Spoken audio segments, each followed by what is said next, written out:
Hello and thank you for pressing play. Welcome to A Beer with Bear or Any Other Beverage. This is episode 68, part 1, featuring Thomas Mejer, also known as Dax Dragster of the Godless Wicked Creeps, and Panu, also known as Rocka. Frank Quaranted, George, and myself recorded this episode via Zoom on Memorial Day, where we had the pleasure of interviewing this talented duo from overseas. Due to the time difference, we drink coffee as they drink beer. In this first part, we deep dive into Dax's origins in the Psychobilly scene and his journey of joining the Godless Wicked Creeps. We explore his writing process and even uncover the story behind their classic song, You Better Run. We also discover the reason behind Dax's departure from the band after the third album.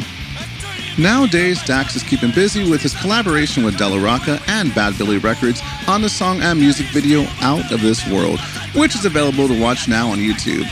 Also, make sure you check out his profile on the Bad Billy Records YouTube channel, where you can find a two-parts profile dedicated to Dax. It's a must-see for any fan.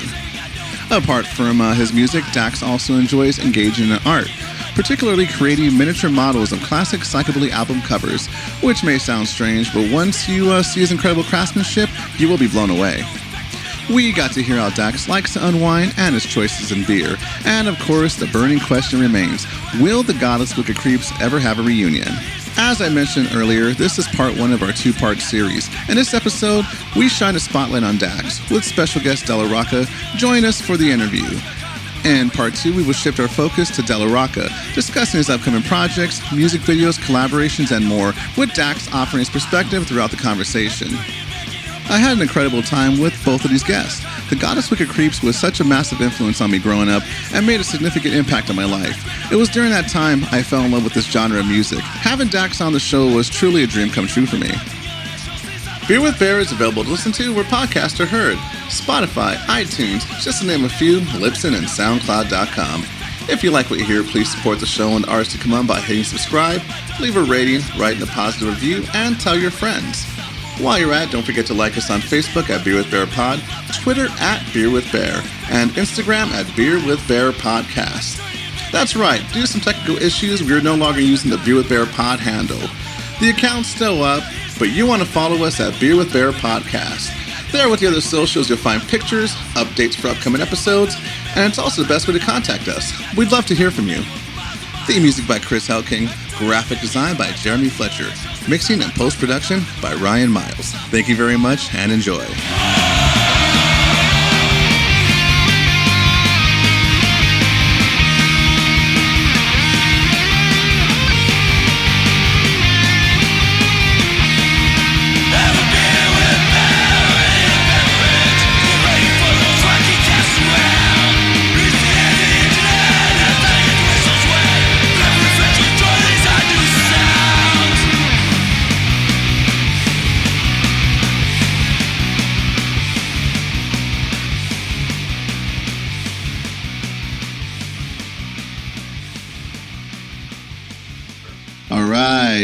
Also known as Dax Dragster. Yeah. I gotta say though, when you told me about that little documentary on you or that one-on-one with you on YouTube, I never heard of it. So I was watching. I'm like, oh my god, this is amazing.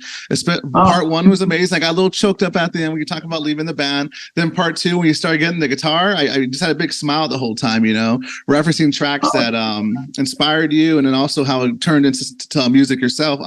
Turning into tracks you started playing for your own band. Yeah, please, the question again. No question. I'm just giving you a compliment. Okay. Well, one thing that what's called Bad Billy Records didn't have that little interview with you is Rocka, who we have right here next to it's not sitting to the right of you, but to the right of you on in Zoom World. Yeah, and we are both in Scandinavia, so we're basically neighbors. So yeah. And what time is it over there right now? Across the fence. In Finland. Right, in Denmark. Yeah, please. No, okay. It's in Denmark. It's 7 p.m. And for you, in Finland, 8 p.m. 8 p.m. Okay. Yeah, all right, over here, it's 10:09 a.m. So we're still waking up. We still got the coffee. I'm not much of a hot drink guy, so I'm doing the Red Bull or cola. Wow. Yeah. Well, we Well, were actually and- talking with Thomas before we joined in here, and we were figuring like it's called Oh, beer with bear. So we figured that at least somebody has to have it, you know. no, I agree. Frank, are you drinking beer? Tell me yes. I have cider. Yes. All right, lie to me. George, what do you... Oh, yeah, we got George Rocka in the mix here. That better be beer. What is that? I'm gonna spike it for you. Don't mind him. He's a little stressed out. He's been battling slugs in his backyard the past couple of days. Yeah. He's calling me up all angry. These fucking slugs, they won't die. The human slug? Slugs. I've got a little selection here. It's not real actually. punk rock though about slugs in the garden, but whatever. I thought it would be nice to, like, I'm really into dark beer. This one is one of my favorites. I'm really into rice beer, wheat beer. Oh, yeah, And, yeah. This is probably the worst beer in the world. I just bought it because it's fun. It's the cheapest beer, I guess, you can get in Denmark. It's called Dansk Pilsner, means like Danish Pilsner. That's what we used to drink when we just, bought 20 of these in a bag and then go somewhere. Yeah, it's like Americans' version of Past Blue Ribbon. Probably, yeah. I'll have it now. Cheers. What's the alcohol percentage on that? Since you said it's kind of cheap beer, it doesn't taste good. Is it high in alcohol? Does it get you pretty drunk? No. It's just cheap. It's like 4.6% alcohol, just regular beer. Cheers. Cheers, How much man. is this? Let's see. Cheers, Panu. Cheers. I'm just trying to see how much is in Miller. That's Miller High Life? It's just Oh, yeah, I see. basic Miller. Oh, okay.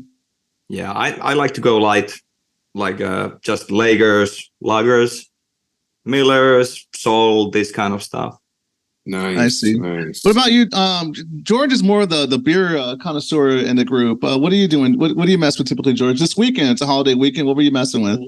Bought a pack of Golden Road IPAs. They're like a 7 APV, 7%. 7%. Okay. Yeah. So he's also hungover along with dealing with slugs. All right. So let's get started. We did the beer talk, which is, essential Beer with Bear podcast. Dax, let's talk about the last time I spoke to you on Zoom. We had a little trouble getting this thing started because you keep going camping. Yeah. It's like I'm just like going like 1,000 kilometers an hour during the weekday. And then when I get to the weekend, I just need to pull the plug completely. So it's like camping in the sense that we have a caravan stationed somewhere in a park, like a camping spot or park or whatever it's called. And then, the microphone fell off. And then, and then we just It's all go part of there, the show, folks. Yeah. I did that on purpose. So it's like, it's just a way to get a chill time and hanging out with my wife and my family or the kids that we have in that weekend. It's like her kids and my kids, and and they're big. Old How many now, kids do you have, Dax? I have 3 kids. Yeah. Oh. And Wow. so do my wife. Yeah, You take the bunnies? you have to unwind. At first, I'm like, a caravan, because we have caravans out here too. A lot of camping, but it's typically homeless people. So when you say you're actually going to the woods, I'm like, oh, they do that? You can't do that in Denmark. Not at all. You can't live in a caravan. So it's like just like nice camping spots, with. When you go camping, do you go to like a cabin or like you pitch your tent? It's a cabin. Oh, it's like a caravan on wheels, and then there's a tent in front of it. Yeah. Gotcha. So everything is set up for like half a year, and then you just have to put in the plug when you get there, and open a beer, and there you go. I'm going to find myself going the caravan rabbit hole afterwards. I'm going to learn what companies, what brands, what space, everything, like, just because I don't know. I do that sometimes when it comes to things. Yeah, what the heck? Okay. I'm going off another rabbit hole. Let's stay on topic. Let's stay on topic. So Della Rocka, also Pano. Did I get that correct? Panu. Pano. Okay, porno with an A, but you put more emphasis on the pa. No, Pano. I meant like now it sounds like you're saying pano, which actually means in Finnish like to fuck or fucking. My. No. So let's make sure to get that U letter in the end, like Panu. The U, Pano. Okay. I knew you could. Okay, I'm just gonna keep messing it up. I'm gonna. You know what? Before the end of the show, I will get it. That is my goal for this one. I will get it. We'll see about that. Oh no! Oh no! When are you coming back to the States? Any plans? Oh, me? Yeah, I know you've been out here before. You're out here recently. You said, I haven't been here. I mean, I haven't been there. Oh, I thought you said you run a podcast out here. I guess it was remote. Yes. It was just like this, like online. Gotcha. I don't know. I thought. Yeah. Okay. Well, there we go. I just sound like an asshole. No worries. But yeah, that's the truth. I have never been to US, and I kind of always wanted to. So someday. Oh yeah, I'm looking forward to it. I just fell down a rabbit hole to your band too, the Graveyard Bastards. I told you I've seen the name, but I hadn't actually listened to it till recently, and it was really good. It's something you have to listen to loud. Yeah. Yeah, my friend Lewis promotes you guys a lot. Lewis from Lycans Den. Yes, because obviously the band Graveyard Bashers, it doesn't exist anymore. Mm-hmm. It's run around for 6 years, and it disbanded like about a year ago. But yeah, I was the guitar player and the manager of the band, so that's why I have had a lot of dealings with Lycans Den and Lewis also. Yeah, same person. Yeah. Well, there's a lot of them to go around. Yeah. All right. So as I mentioned when I first spoke to you, Della Rocka was nice enough to message us on the podcast page. I want to do this a part 1 and part 2 for this one because there's so much to cover. So the first half, we're going to talk to Thomas Dax because, I mean, he's a legend. Me and Frank are both big fans, and I was afraid that if we do it might take over too much of Della Rocka, so I figured let's separate it. Dax the first half, second half, all Della Rocka. We're ready. All right, let's do it then. Okay, so last time I talked to you, you're in your studio doing your figures. You had your red wine, but let's we'll get into the figures in a little bit too because that's what you do outside of music. Let's go ahead and jump into the Godless Wicked Creeps. All right. So as I mentioned, me and Frank were really big fans. When I first told him that you were coming on, I think we were on the phone for like a half hour discussing how we're going to go about this. And we just started sharing our fandom with one another. Let's talk about maybe how the early years, I know some of this was covered in the documentary, but just for my listeners who probably haven't seen it or maybe want a refreshment, we just kind of go into how you got into this genre of music.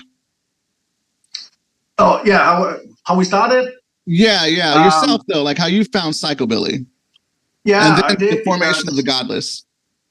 Yeah. Okay. So the way I got into Psychobilly was like my early, like my first meeting with music was like when I was like 12 or 13 years. I mean, when I always listened to music as a kid because my father was a big music freak. 50s, 60s music, so I was kind of raised with that. But the first stuff I really started to listening to myself was like Depeche Mode and early electronic music, and that was sort of my first like my own thing, So like and then it just started from there, and then it began to be stuff like Kraftwerk. Things like that, more industrial music. And then I saw Depeche Mode live in '88. That was the second time I saw them, and they had industrial band Nights of Rap as a support, which was like much more towards punk, and it was really simple. And that kind of led me on to punk music, and I met a guy in 10th grade who was into guitar music. Before that, I was just mostly into electronic music. yeah, we just started to listen. He listened to a lot of like Metallica and Slayer and stuff. And he had from the radio, a radio broadcast, he had the Metallica's version of Last Caress of the Misfits song. Oh yeah, yeah. And yeah. And so we thought that we gotta find some Misfits, you know. There was like nothing called YouTube and stuff like that back then, so it was just you had to get out physically and find the records. Yeah, record stores or what year is that? Fanzines. That's around 88, something like that. And then the funny story is that we're going out of 10th grade. We were a couple of guys hanging out together, and this other friend of mine, he also bought he also listened to some punk music and stuff, and he held a little party. And then he said, "Hey Thomas, you gotta see this. It's like a Danish. It's a Copenhagen punk band, and they play with a double bass. Look, it's like a coffin, you know." Because we didn't know anything about psychobilly, and of course that was Necromantics. So yeah, that coffin bass is iconic for sure. I still remember. I could say all of us when we first got into Necro. That's a coffin bass. What the Yeah. It stands out. I'm really as a Danish, I'm really proud that it's a Danish band who kind of figured that out. Even though I've seen a very early Batmobile T-shirt with the drummer playing bones as drumsticks, and there's a coffin bass. I don't know if he got it from there. Maybe. Yeah, I've seen that one before. Yeah. Okay, well, to finish off this one moment. So it's so like when he played it, I didn't really like it actually, and then like a week later or so, I was in town. I had only a few, like 10 minutes before I had to catch my bus, and I went into a record store, and they had the record, the Hellbound record, and I said, okay, let's listen to it again, you know. And the guy in the record store put it on. And it was like much faster and much more crazy than the first time I heard it. You know, it was really wild and fast and wow. And then I had to catch my bus. So I just, I'll buy it. And then when I came home, I discovered that that he put it on 45 and it should have been going on 33, you know. Oh, wow. So I just listened to it. Yeah, it's because the first song on the album is instrumental. So and at that point, I was just started to listen to a little bit of like like grindcore or stuff, hardcore punk, and you know, I was just on top of the speed mountain, getting back down again. And then so that was like my first meeting with Psychobilly. A couple of weeks later, they played in Aarhus, and we went to see their first show there, and I was hooked. Can I ask you, when you first heard Necro, you say you didn't quite like it. Was there what about did you not like? Was it the guitar playing? Was it too twangy, or what set you off? Like, I think it was just like, you know, the first of all, I was not at this period of my life, I was not tuned into anything regarding the 50s or any of this stuff, you know. Even though I said that my dad introduced some 50s music for me, but this classic lineup with the drum kit and a guitar and the bass, double bass, wasn't really my thing at the time. So I guess I just didn't, and it was like at that time I was maybe listening to a little bit more like some wild, some more massive productions, and this is like very narrow. You know, and it just didn't speak to me right away. You know, like when you have to listen to a totally different news genre. Yeah, you know, it's so new. I experienced it similar when I first got into Psychobilly, where I did like it, but I tend to like the faster bands more, the more hillbilly style and stuff. Like I got into the rev first, but I like the faster rev songs, the baddest of the bad. Once I start going to the more twangy stuff, that took time to grow on me, and now I love it. So same thing with me. I was listening to metal, punk, and then when I got into Psychobilly, I listened to Os Catalépicos, and then much more of the harder stuff first, and then I started listening to the other stuff, and then I'm like, oh, I don't know, but then slowly but surely, you know, it reels you in. I actually have that exact same experience, and what Thomas said about Necromantics. When I first started listening to Necromantics and trying to listen Necromantics, the thing for me that stopped me from enjoying it was the vocals. I was thinking that, wow, I'm really into all this kind of like a really hardcore metal stuff, and that kind of vocals, and to me it sounded like this is too nice. This is too nice. Yeah. And it took a long time to actually get it, but I did.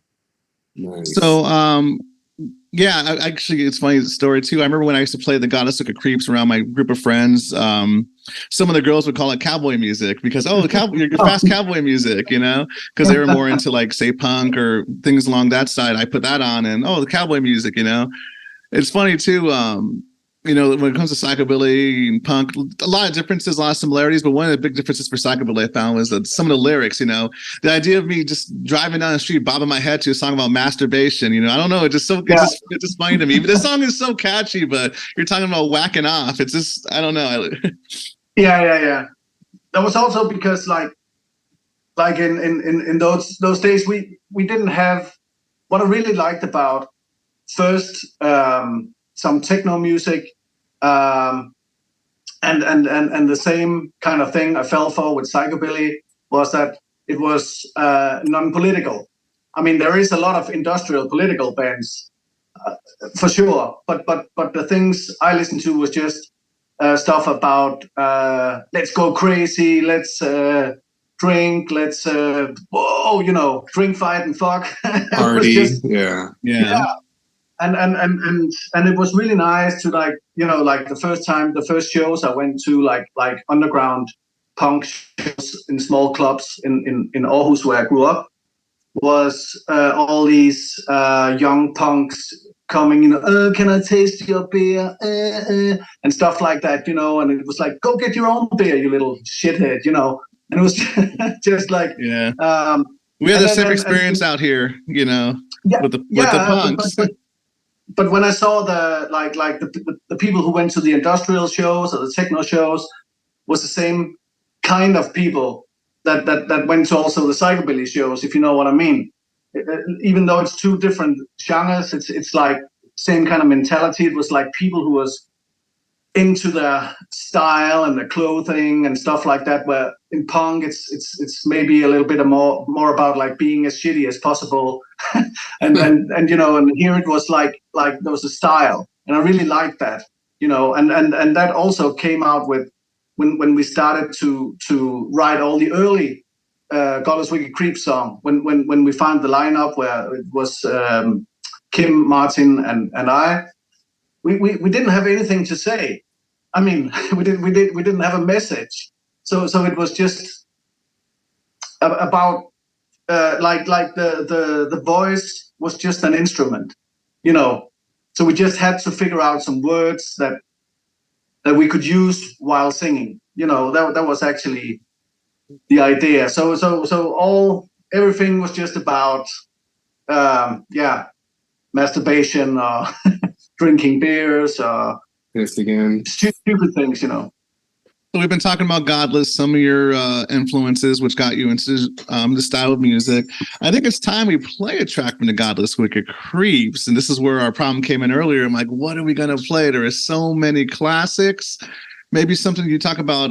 Let's maybe something about Victim of Science. You know, since we're starting from the earlier years, something heavy. What would you want to play, Dax?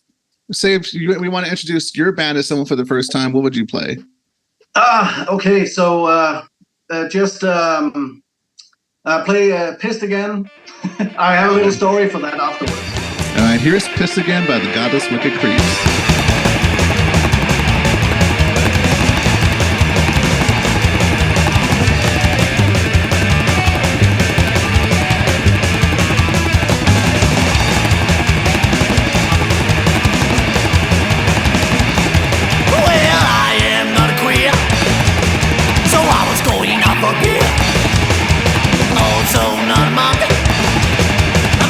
Was getting drunk and I'm pissed again. Nothing else to do and now I'm pissed again. Nothing else to do, no.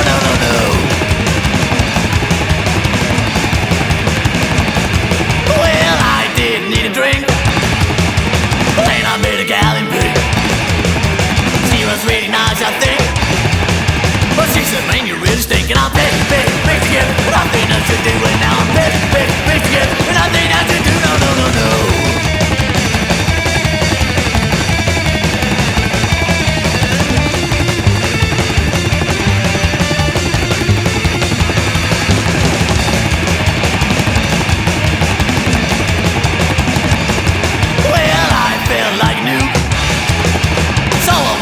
To puke. I had really no excuse. And now I've got the drinking blues. Now I'm pissed again. Nothing else to do and now I'm pissed again. Nothing else to do and now I'm pissed again. Nothing else to do and now I'm pissed again. Nothing else to do, no.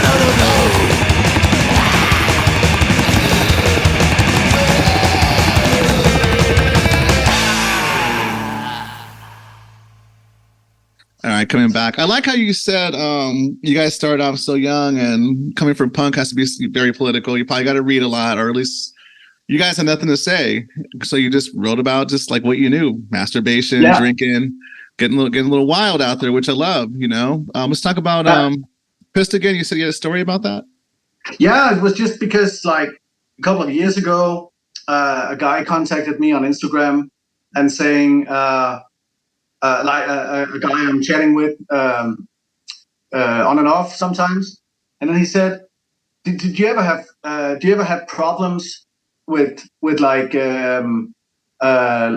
what do you call it, like groups of like anti-fascists or homophobic groups or something like that who was after you for your lyrics?" And then I was like, "What the fuck are you talking about?" And it was like, and then I came to think about it, and it was like back then it was. I mean, I haven't got anything against